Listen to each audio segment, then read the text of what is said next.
Ya, bertemu lagi dengan saya Zubaida. Assalamualaikum warahmatullahi wabarakatuh. Selamat pagi bunda-bunda hebat semuanya. Mudah-mudahan kita masih dalam keadaan sehat walafiat. Akhirnya sampailah kita pada proses di mana setelah anak melakukan kegiatan bermain, maka akan ada proses akhir yaitu penilaian. Pada kesempatan pagi hari ini, materi kita yaitu menilai perkembangan anak selama belajar di rumah. Oke, bunda-bunda hebat semuanya. Pembelajaran selama COVID-19 ini, kita kemungkinan akan belajar dari rumah, yang kegiatan pembelajarannya besok akan dilakukan pada bulan kelima, yaitu pada bulan November. Jadi, BIMTEK ini adalah bekal kita untuk sebagai peserta atau pendidik seperti rekan-rekan dan kita semua. Bekal kita untuk melakukan pembelajaran dari rumah untuk disampaikan kepada orang tua dan anak di rumah. Memang sangat sedih dan sangat memprihatinkan sebenarnya ya bunda-bunda hebat semuanya. Tapi mudah-mudahan kita ambillah hikmah dari semua musibah yang melanda dunia pendidikan saat ini. Baik, bunda-bunda semuanya, setelah kita melakukan pembelajaran di rumah, baik itu dalam kegiatan bermain musik, bermain sains, bermain bahasa, bermain seni kriya yang sangat mengasyikkan, yang sangat menyenangkan di rumah, di mana saja kita lakukan, di mana saja bisa kita temukan, baik itu di dalam rumah maupun di luar rumah. Itu juga tidak lepas dari dampingan orang tua, anak murid, serta komunikasi dan kerjasama pendidik dan orang tua. Baiklah, teman-teman atau rekan-rekan seperjuangan yang bersama saya menilai perkembangan anak selama belajar di rumah. Baik, kita lanjut ya Bunda. Ya, ini adalah keterkaitan materinya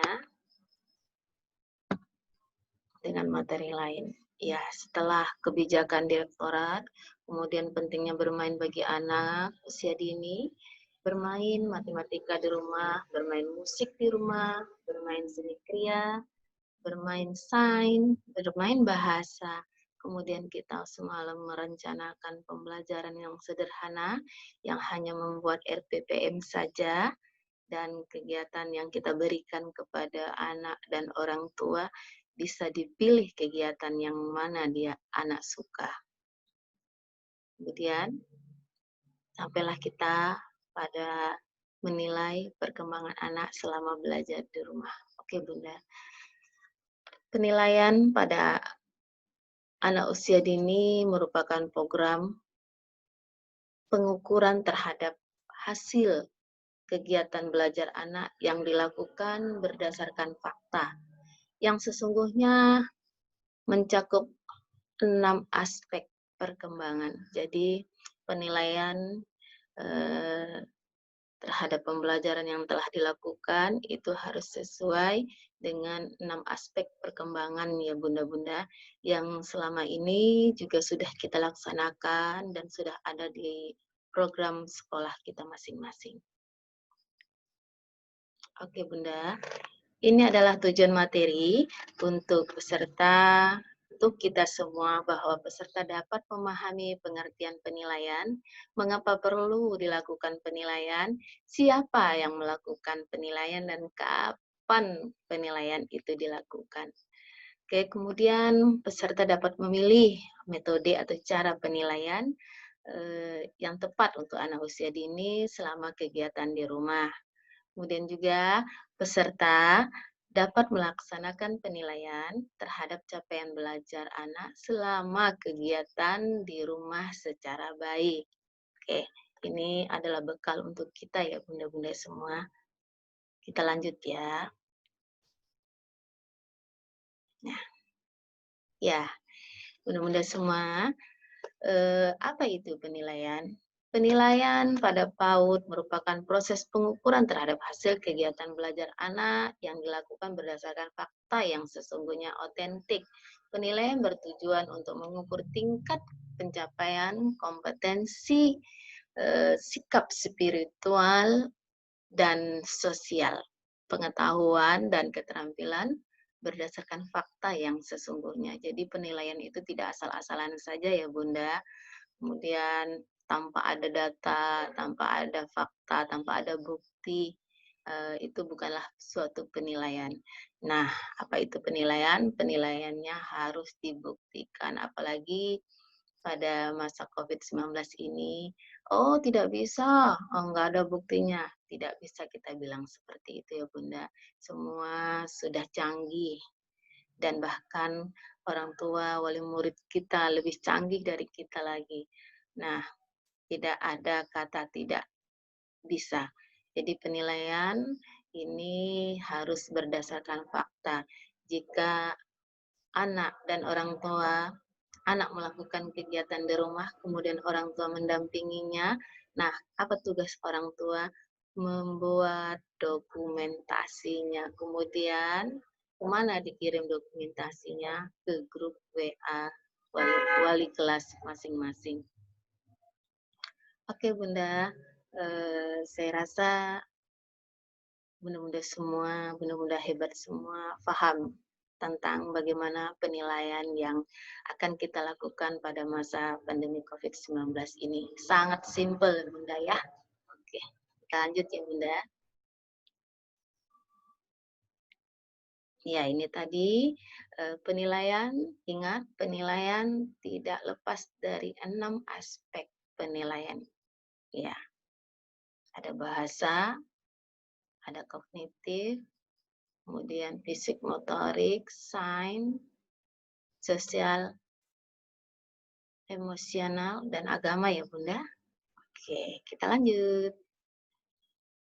Nah, bagaimana pengalaman Bapak Ibu saat melakukan penilaian? Nah, kalau penilaian tidak ada acuannya, sangat rancu ya Bunda. Oke, kita lanjut ya. Apa permasalahan yang sering dihadapi pada saat melakukan penilaian? Ya, itu tadi tidak ada buktinya, kemudian tidak ada perencanaan. Nah, kalau tidak ada perencanaan, tidak akan bisa kita melakukan penilaian. Nah, penilaian tidak akan bisa dilakukan kalau tidak ada buktinya, tidak konkret hasil yang kita dapat. Oke, kita lanjut ya Bunda.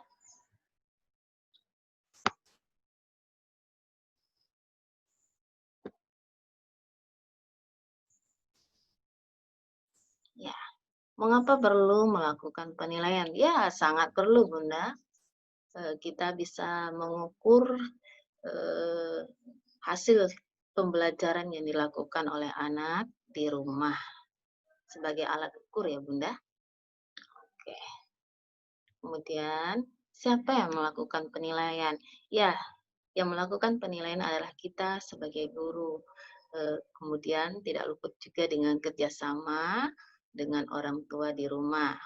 Mereka selaku orang tua di rumah melaporkan hasil pembelajaran yang telah dilakukan anak kepada kita, guru.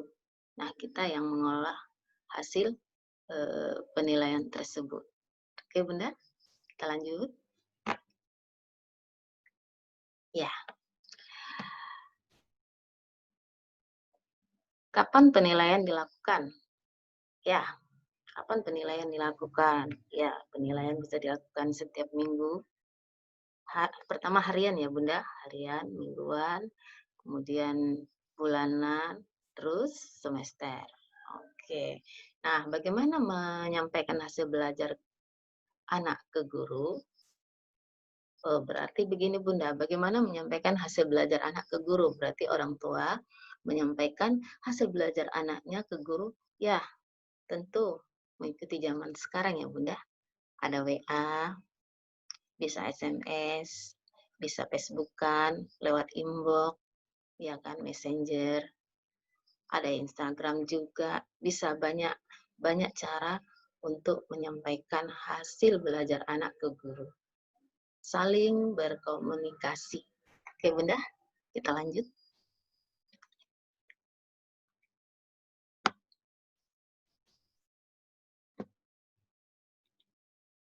Ya, ini tadi ya Bunda, kita masuk pada proses penilaian. Proses penilaian itu ada hasil karya, ada video, ada pelaporan, pengumpulan data, pengolahan data tertulis, kemudian kita analisa datanya, kemudian kita menyimpulkan hasil belajar anak.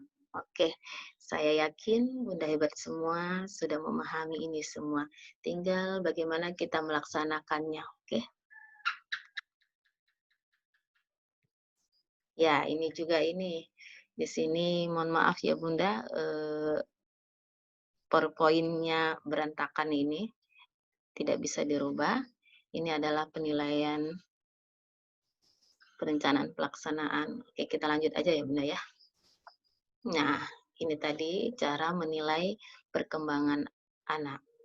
Kita masih memakai BB, MB, BSH, dan BSB. Oke, saya yakin Bunda hebat semua bisa dan paham masalah penilaian ini. Kita lanjut ya. Ya, ini juga hasil karya. Hasil karya kerja anak dapat berupa coretan, tulisan, gambar, lukisan, bangunan balok, hasil lipatan, hasil kolase, hasil roncean, dan karya-karya lainnya. Bagaimana caranya kita mendapatkan ini? Mendokumentasikannya, memfotokannya, kemudian mengirimkannya kepada kita. Siapa yang melakukannya adalah orang tua murid. Mereka yang melakukan di rumah dan mereka yang mengirim kepada kita guru. Kemudian bagaimana supaya sampai hasil pembelajaran ini, kita yang selalu berkomunikasi, berbahasa yang baik dan sopan lembut sebagaimanalah, supaya orang tuanya tidak merasa tersinggung dengan bahasa kita, sehingga mereka melakukan pembelajaran ini dengan senang hati. Oke Bunda, kita lanjut.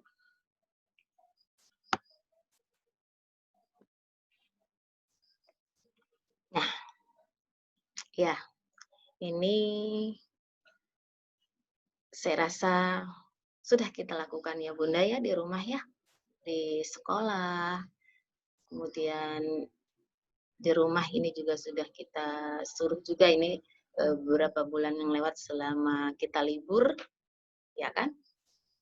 Saya yakin Bunda bisa semua hasil karya, hasil pengamatan, dan ini adalah indikator KD-nya. Oke Bunda, bisa dipahami?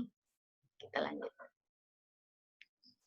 Ya, stay at home, play at home. Oke, ini sungguh menarik. Besok kita contoh dan kita buat ya Bunda. Ya, ini juga. Gimana Bunda? Bisa kita tiru? Permainan yang bisa dilakukan oleh anak di rumah.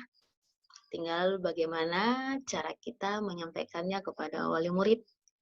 Sip.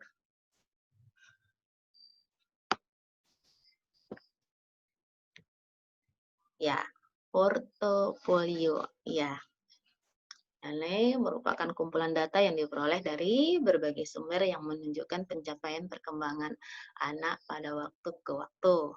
Kemudian berupa hasil karya foto anak, rekaman suara, video, dan lain-lainnya. Melalui apa? WA, bisa saja ya Bunda. Oke, setiap anak memiliki portofolio yang disusun berdasarkan urutan tanggal dan diberi identitasnya. Iya, portofolionya jangan lupa dikasih identitas anaknya ya Bunda, sama identitas, nama, usia, dan kelompoknya, serta eh, judul atau temanya. Oke, ya, portofolio juga dapat disimpan dalam wadah yang disesuaikan dengan kebutuhan. Boleh dalam map, boleh dalam apa namanya itu, wadah toples yang apa, toples atau apa itu loh Bunda, yang tempat plastik yang ada tutupnya biar aman. Atau di dalam map kemudian kita gantung atau kita susun saja, mana baiknya aja. Oke, kita lanjut Bunda. Nah, setelah adanya nilai harian, adanya nilai mingguan, kemudian adanya nilai bulanan. Kemudian ini terdapatlah kompilasi data bulanan hasil karya anak. Oke Bunda, ya saya yakin 100% Bunda-Bunda semua sudah paham kompilasi data bulanan hasil karya anak. Sama seperti yang kita lakukan setiap harinya. Oke, ya.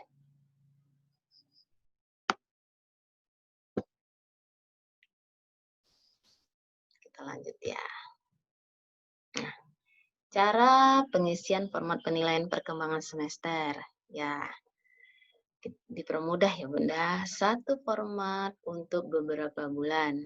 Kemudian cara pengisiannya cukup hanya diberi tanda checklist. Kemudian isi dengan cara mencantumkan simpulan dari capaian perkembangan setiap bulan. Kemudian tulis pada kolom yang sesuai. Oke, cukup mudah. Ya, ini dia kompilasi data semester 1 tahun. Semester 1 tahun 2020. Nah, inilah yang hasilnya untuk tahun 2020 besok Desember ya Bunda ya. Mudah-mudahan dengan wabah COVID-19 ini kita ambil hikmahnya, kemudian cepatlah berlalu wahai COVID-19. Kasihan anak didik kita. Ya. Bagaimana Bunda? Ini saya yakin Bunda 100% bisa.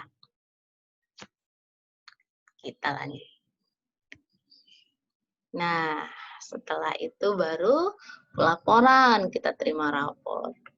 Merupakan kegiatan mengomunikasikan dan menjelaskan hasil penilaian tentang perkembangan anak setelah mengikuti layanan kegiatan pembelajaran di satuan PAUD masing-masing. Oke. Nah, ini narasi raportnya. Ada kekuatan, ada rekomendasi. Kekuatan adalah menggambarkan perkembangan yang telah tercapai, dikuasai dengan baik oleh anak, baik secara umum atau normal, secara khusus, spesifik, maupun secara istimewa. Kemudian rekomendasi adalah berupa saran atau anjuran untuk meningkatkan atau mengubah perilaku yang belum tercapai, baik secara umum maupun secara spesifik. Oke, kita lanjut.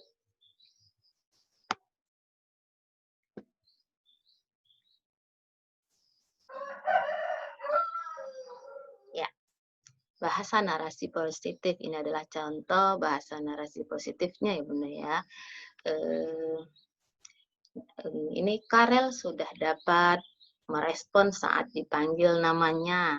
Kemudian Ananda Karel sudah dapat memotong kertas dengan gunting. Ini lagi Karel telah belajar tentang memotong kertas dengan gunting dan dapat merespon saat dipanggil. Sangat mudah ya Bunda? Sangat mudah sekali. Tidak perlu berbelit-belit bahasanya. Oke, kita lanjut. Ya. Nih, bahasa narasi positifnya berupa saran atau anjuran untuk meningkatkan atau mengubah perilaku yang belum tercapai, baik secara umum maupun secara spesifik. Misalnya, sebaiknya di rumah Ananda sering diajak berbicara ya, Bunda. Kemudian untuk lebih meningkatkan minat dan akan buku membaca, sebaiknya di rumah disediakan buku yang menarik anak. Kemudian untuk meningkatkan kemampuan merapikan benda sebaiknya ya, di rumah, anak sering diingatkan untuk selalu menyimpan benda-benda kembali ke benda atau barang pada tempatnya.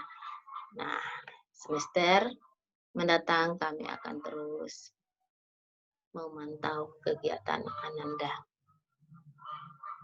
Anak mudah. Oke. Ya. Ini adalah contoh pengisian laporan perkembangan anak. Laporan perkembangan anak. Ya, saya bacakan ya. Perkembangan nilai anak dan moral. Capaian perkembangan Karel pada semester ini berkembang sesuai dengan usianya dan sangat baik. Beberapa perkembangan yang dicapai Dona adalah mengenal Tuhan sebagai pencipta nampak saat ia mengatakan bahwa dirinya ciptaan Tuhan. Kemudian ia senang mendengarkan cerita dalam kitab suci. Ya, mampu mengenal perilaku baik yang ditunjukkan dengan suka menolong dan berbagi makanan serta mainan. Sikapnya santun, selalu mengucapkan salam dengan tersenyum. Ya, ternyata sudah sangat-sangat simpel ya Bunda, dan mudah dimengerti. Baik, kita sama-sama belajar ya. Oke? Baik Bunda, hanya ini yang dapat saya paparkan. Terima kasih atas segala perhatiannya. Lebih dan kurang saya mohon maaf. Assalamualaikum warahmatullahi wabarakatuh. Terima kasih Bunda cantik.